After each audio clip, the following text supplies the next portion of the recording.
Je suis au fond de l'église Sainte-Catherine à Manhattan, observant des funérailles qui ne devraient pas avoir lieu. Il y a 400 personnes ici, pleurant, en deuil, disant au revoir à une femme qui n'est pas morte. Je le sais parce que je l'ai vue ce matin à 3 heures du matin.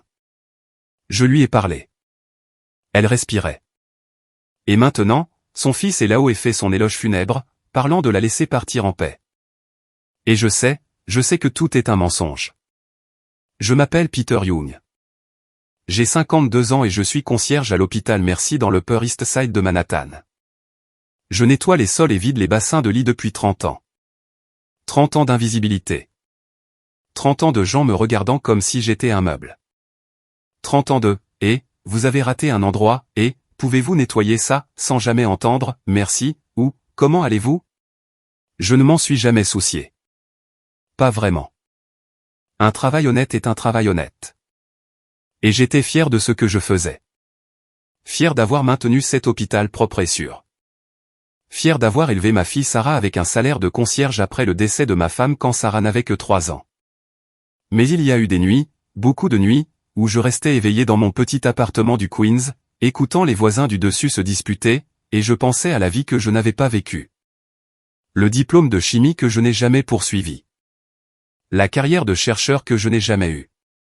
Le potentiel que je n'ai jamais atteint parce que la vie avait d'autres plans. Je ne suis pas amer. Vraiment pas. Sarah est devenue belle, gentille et talentueuse malgré le fait d'avoir grandi avec juste moi et un salaire qui couvrait à peine le loyer. Elle est à l'université de New York maintenant, étudiant l'éducation musicale, travaillant 3 emplois à temps partiel pour se le permettre car mon salaire de concierge ne peut pas s'étirer beaucoup plus. Mais parfois je me demande ce que cela aurait été d'être la personne que je rêvais d'être au lieu de la personne que je devais être. Et ces 3 dernières semaines, j'ai nettoyé la chambre de soins intensifs de Melissa Dixon chaque nuit, parlant à une femme dans le coma, jouant de la musique pour elle, la traitant comme une personne au lieu d'un corps. Et aujourd'hui, je suis sur le point de faire quelque chose qui va soit lui sauver la vie, soit détruire la mienne. Je suis sur le point d'arrêter ses funérailles. Avant d'entrer dans le vif du sujet, d'où nous regardez-vous aujourd'hui? Partagez dans les commentaires ci-dessous. Nous sommes le 18 mars 2023, un samedi matin. Je ne suis pas censé être ici. Je suis censé être à l'hôpital Mercy dans le Upper East Side, finissant mon quart, passant la serpillière et vidant les poubelles comme je l'ai fait ces 30 dernières années. Mais je suis ici, dans cette église, à ces funérailles, parce que j'ai entendu quelque chose que je n'étais pas censé entendre. Laissez-moi revenir en arrière. Laissez-moi vous raconter comment cela a commencé. Il y a 3 semaines, le 25 février, Melissa Dixon a été admise aux soins intensifs de l'hôpital Mercy. Accident vasculaire cérébral massif. Elle a été retrouvée inconsciente dans son bureau chez Dixon Industries, l'entreprise de fabrication de produits chimiques qu'elle a bâtie à partir de rien pour en faire un empire de plusieurs milliards de dollars en 40 ans. Je ne savais pas qui elle était au début. Pour moi, elle n'était qu'une patiente de plus dans la chambre 407, une autre personne dans un lit branché à des machines. Une autre chambre que je devais nettoyer chaque nuit à 23 heures quand les visiteurs étaient partis et que l'hôpital était calme. Je suis le concierge de nuit. 3e quart, 19 heures à 7 heures du matin, 5 jours par semaine. Je nettoie les soins intensifs, les étages chirurgicaux, la cafétéria. Je vide les conteneurs de déchets biologiques, j'essuie le sang et je désinfecte tout ce qui doit l'être. Je fais ça depuis 30 ans. Depuis que j'ai 22 ans. Les gens ne voient pas vraiment les concierges. Nous sommes les gens qui viennent après que tout le monde est parti. Qui nettoient pour le quart du matin, qui maintiennent l'hôpital en marche même si personne ne pense à nous. Les médecins ne nous regardent pas dans les yeux. Les infirmières sont polies mais distantes. Les patients sont généralement inconscients ou trop malades pour nous remarquer. Ce n'est pas grave. J'y suis habitué. Mais voilà ce qu'il en est d'être invisible. Vous voyez tout. Vous entendez tout parce que les gens oublient que vous êtes là.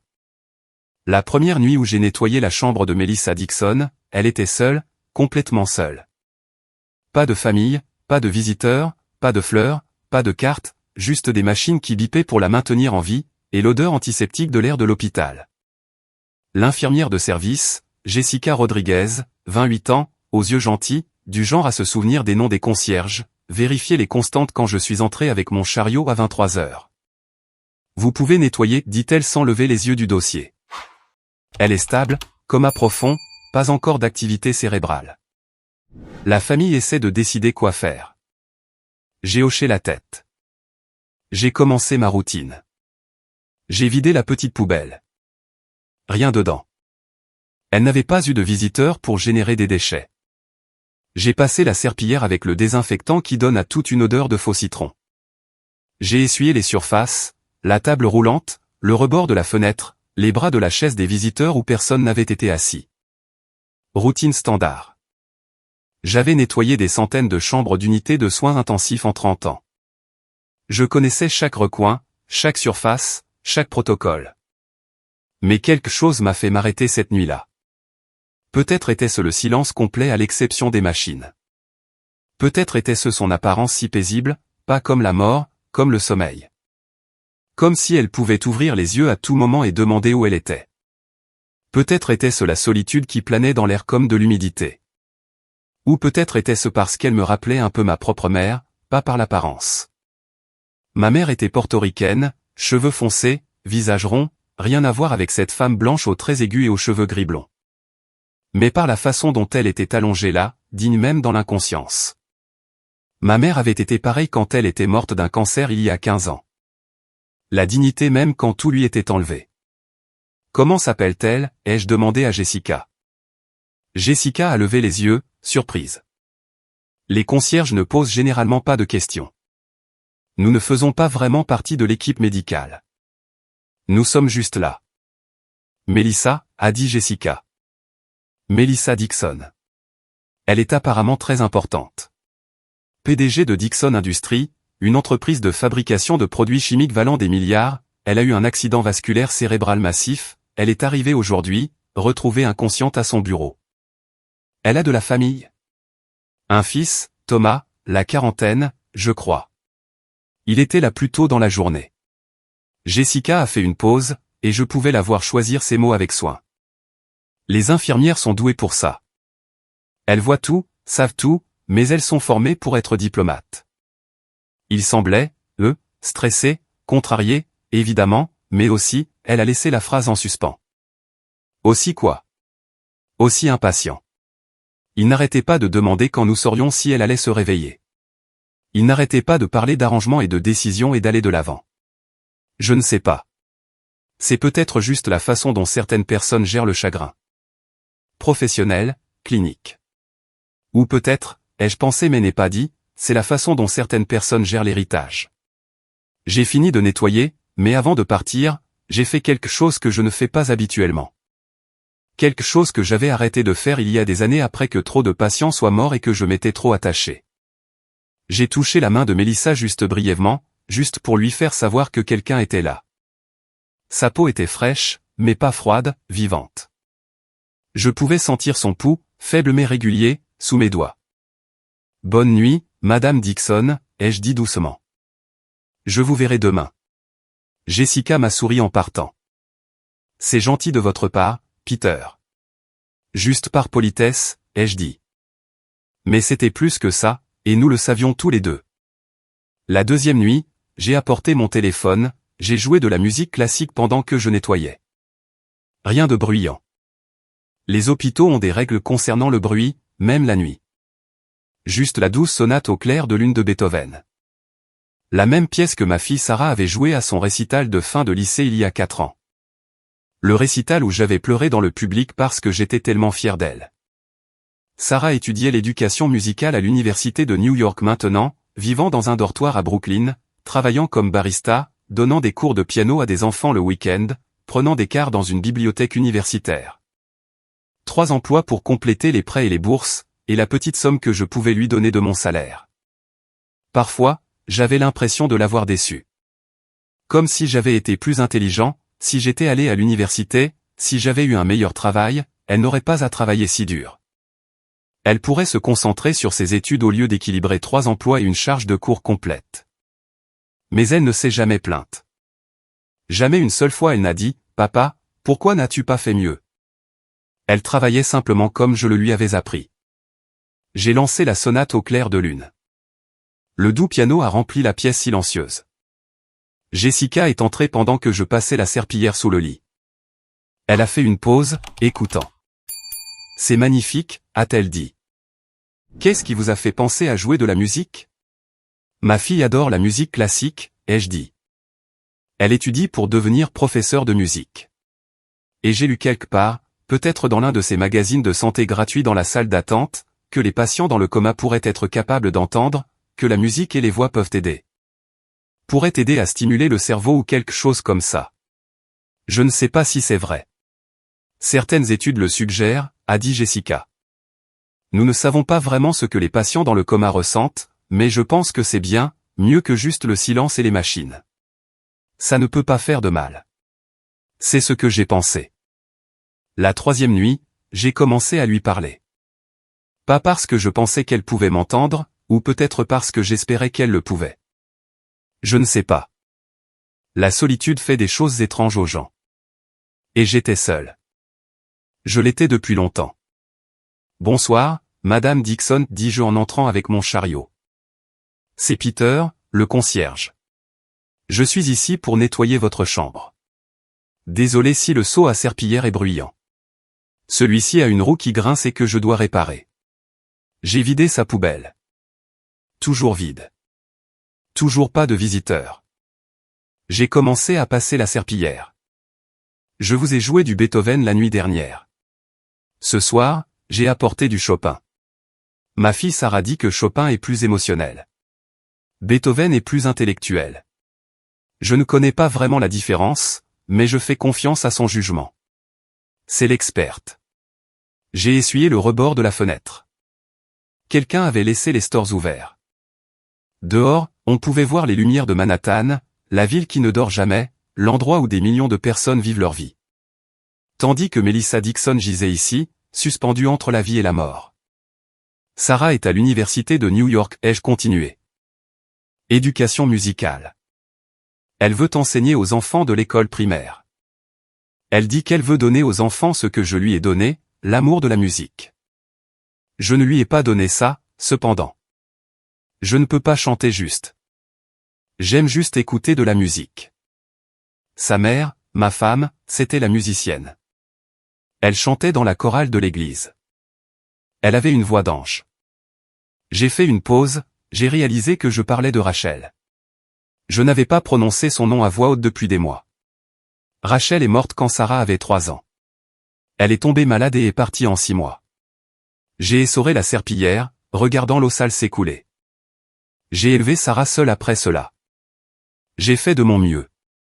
Je n'étais pas toujours doué pour ça. Je n'étais certainement pas doué pour l'aider avec ses devoirs ou pour lui faire les cheveux pour les photos d'école, mais nous y sommes arrivés. Je me suis déplacé de l'autre côté du lit. Vous avez un fils, n'est-ce pas, Thomas? Les infirmières l'ont mentionné. J'espère qu'il vous traite bien. J'espère qu'il vous parle parce que même si vous ne pouvez pas nous entendre, même si vous êtes quelque part loin dans votre esprit, je pense. Je pense que c'est important. Je pense qu'il est important que les gens se soucient. Je ne sais pas pourquoi je lui ai dit tout ça. Peut-être parce qu'elle ne pouvait pas me juger. Peut-être parce que ça faisait du bien de parler à quelqu'un qui ne me regarderait pas comme si j'étais juste le concierge. Peut-être parce que la solitude est lourde et que parfois, il faut la déposer, même devant une inconnue qui ne peut pas répondre.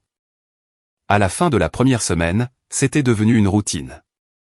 Arrivé à 23 heures après que les plateaux du dîner aient été débarrassés et que les heures de visite du soir soient terminées et que l'unité de soins intensifs soit aussi silencieuse que possible. Nettoyer la chambre, jouer de la musique, Beethoven, Chopin, Bach, Debussy, tout ce que Sarah avait recommandé lors de notre dernier appel téléphonique. Parler à Melissa comme si elle était réveillée. Lui raconter ma journée, parler de Sarah, des choses que je lisais dans les manuels de chimie que j'empruntais à la bibliothèque publique du Queens toutes les 2 semaines. Je lis sur la chimie des polymères en ce moment, lui ai-je dit un soir. C'est fascinant la façon dont les molécules se lient, la façon dont vous pouvez manipuler les structures chimiques pour créer différentes propriétés. Votre entreprise fait beaucoup de travail avec les polymères industriels, n'est-ce pas? J'ai lu un article sur Dixon Industries la semaine dernière, sur vos processus de fabrication écologique. Des choses assez impressionnantes. Je me suis assis un instant sur la chaise des visiteurs, quelque chose que je n'étais pas censé faire, mais j'avais mal aux pieds et j'étais fatigué et personne n'était là pour me dire de ne pas le faire. Je voulais étudier la chimie quand j'étais jeune, ai-je admis. J'avais des rêves d'aller au MIT ou à Columbia, de devenir chercheur, peut-être de travailler pour une entreprise comme la vôtre. Mais mon père est parti quand j'avais 17 ans. Il est parti un jour, n'est jamais revenu. Et ma mère travaillait 2 emplois, mais ce n'était pas suffisant.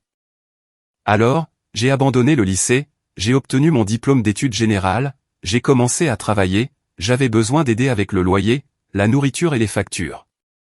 J'ai regardé le visage immobile de Mélissa. Je me suis demandé si quelque part dans l'obscurité de son coma, elle pouvait entendre cela, si cela importait.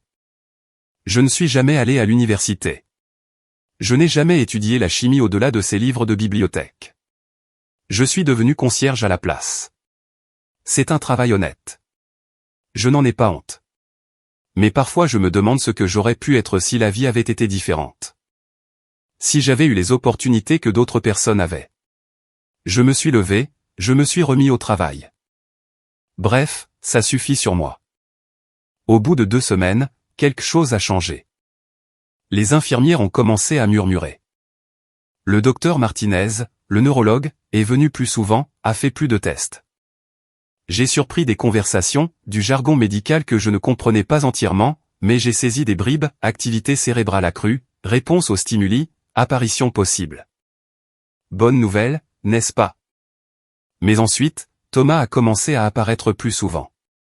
Le fils de Mélissa, 42 ans, costume cher, le genre de type qui regardait les concierges comme des meubles.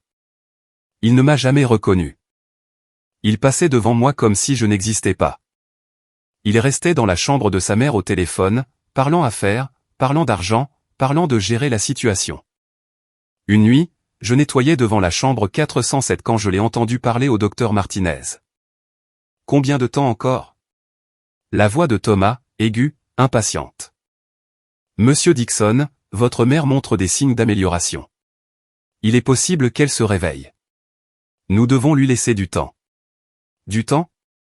Cela fait 2 semaines. Vous avez dit qu'il n'y avait pas d'activité cérébrale. Il n'y en avait pas, mais maintenant il y en a. Le cerveau est remarquable. Parfois. Je veux un 2e avis. Je veux que vous la déclariez en état de mort cérébrale afin que nous puissions prendre des dispositions. Un long silence. Puis le docteur Martinez, avec prudence. Monsieur, ce serait médicalement inexact. Votre mère n'est pas en état de mort cérébrale. Elle est dans le coma avec une fonction neuronale en amélioration.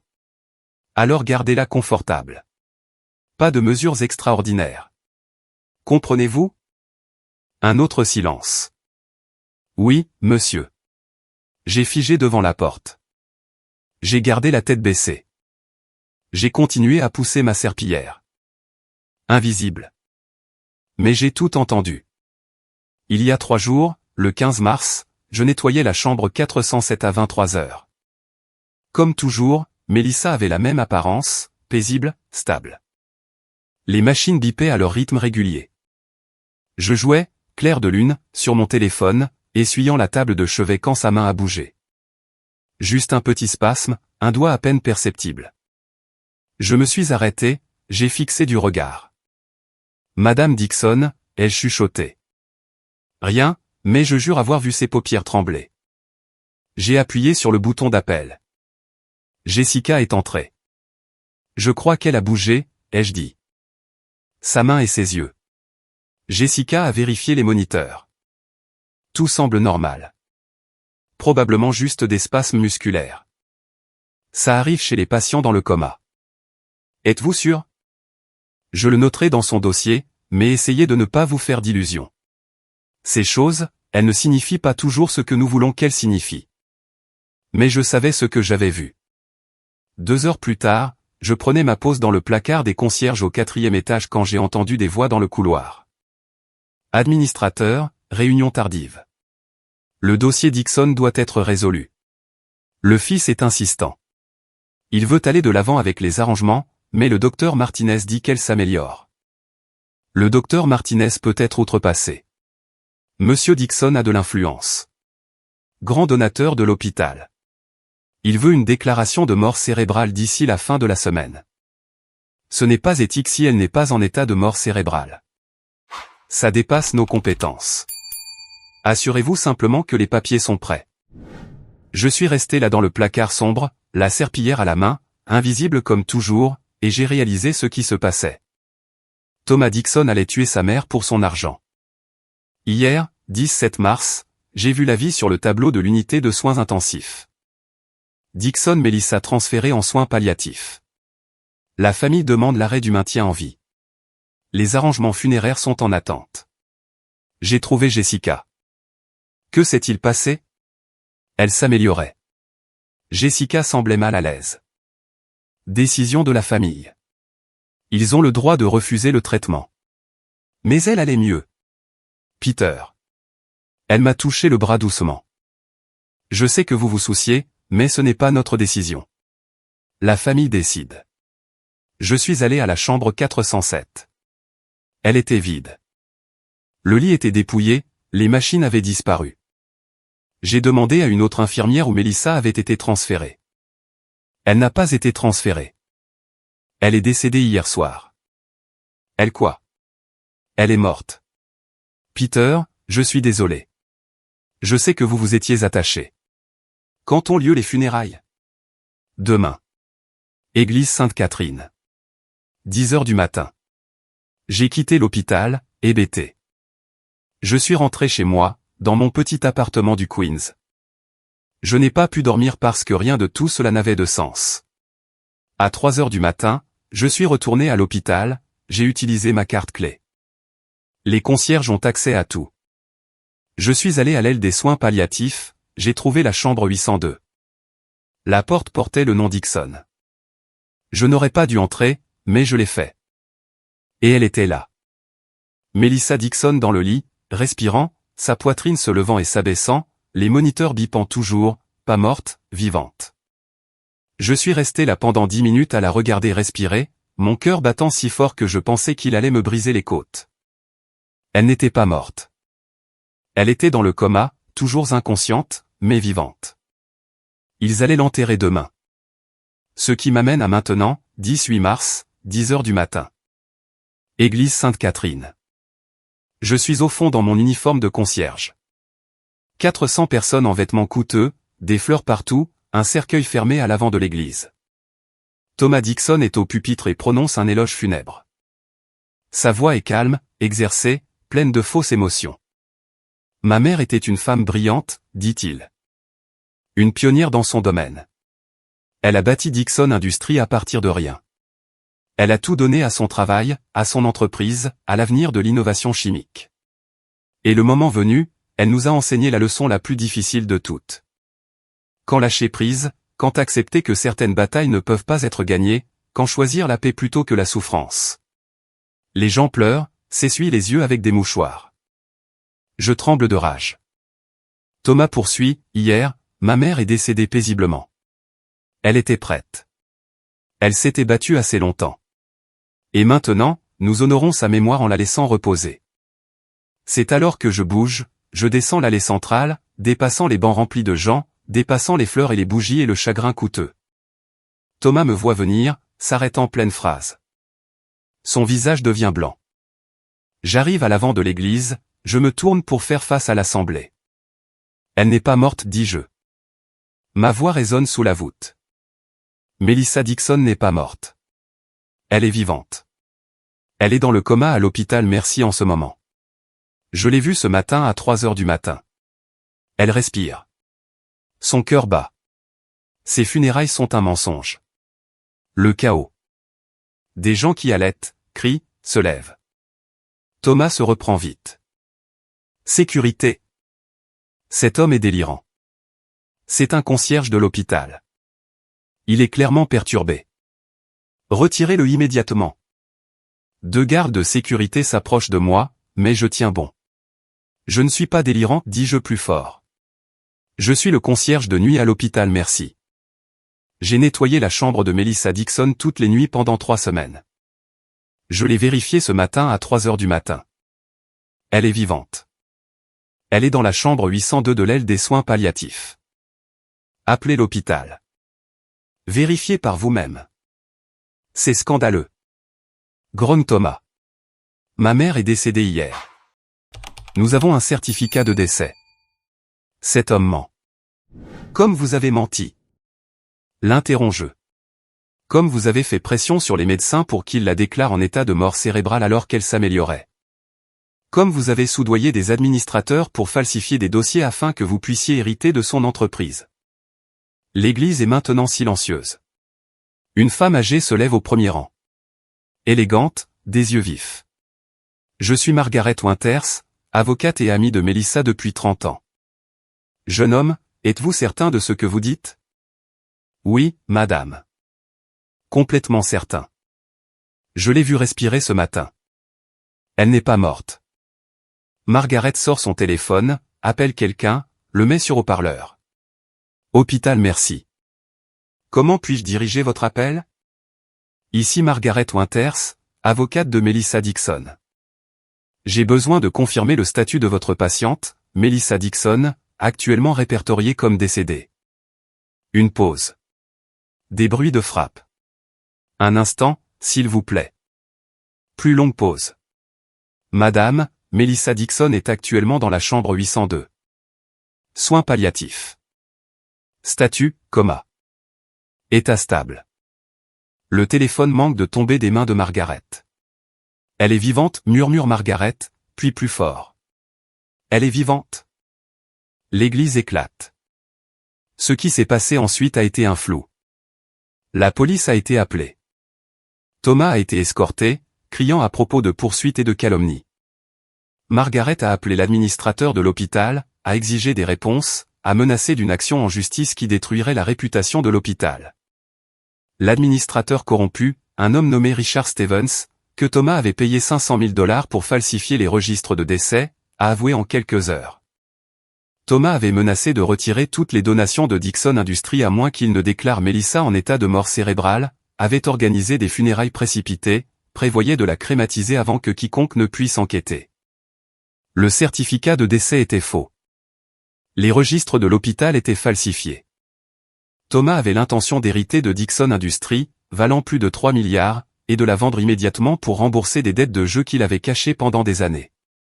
Le docteur Martinez, le neurologue qui avait signalé l'amélioration de Melissa, s'est manifesté, a dit qu'il avait été outrepassé, menacé, sommé de se taire ou de perdre son emploi. Thomas Dixon a été arrêté, inculpé de tentative de meurtre, de fraude, de corruption, de complot. Caution fixée à $10 millions. Et moi, je suis retourné à l'hôpital Merci, dans la chambre 802. Elle s'est réveillée 4 jours plus tard, le 22 mars. Je nettoyais sa chambre à 23 heures comme toujours. Je jouais du Beethoven comme toujours. Je lui parlais de ma journée comme toujours. Bonsoir, Madame Dixon. C'est Peter. Vous êtes en sécurité maintenant. Tout le monde connaît la vérité. Sa main a bougé. Pas une contraction. Un mouvement délibéré. Ses doigts se sont refermés sur les miens. J'ai failli crier, j'ai appuyé frénétiquement sur le bouton d'appel. Ses yeux se sont ouverts lentement, confus, cherchant. Madame Dixon? Ma voix tremblait. Pouvez-vous m'entendre? Elle m'a regardé, m'a serré la main. Les infirmières sont arrivées en courant. Des médecins, des tests, le chaos. Mais malgré tout, Melissa a continué à me tenir la main. Et quand ils lui ont demandé si elle savait où elle était, si elle se souvenait de quelque chose, elle a murmuré un mot, Peter. Elle se souvenait. D'une manière ou d'une autre, à travers le coma, à travers l'obscurité, elle avait entendu ma voix. Le rétablissement a pris des semaines. Physiothérapie, orthophonie, réapprendre à faire tout ce qu'un accident vasculaire cérébral vous enlève. Margaret Winters rendait visite tous les jours. Elle a géré la situation juridique avec Thomas.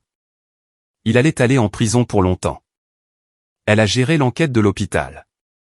Richard Stevens a perdu sa licence médicale, fait face à des accusations criminelles, et l'hôpital Merci a réglé l'affaire avec Melissa pour $15 millions plutôt que d'affronter un procès public.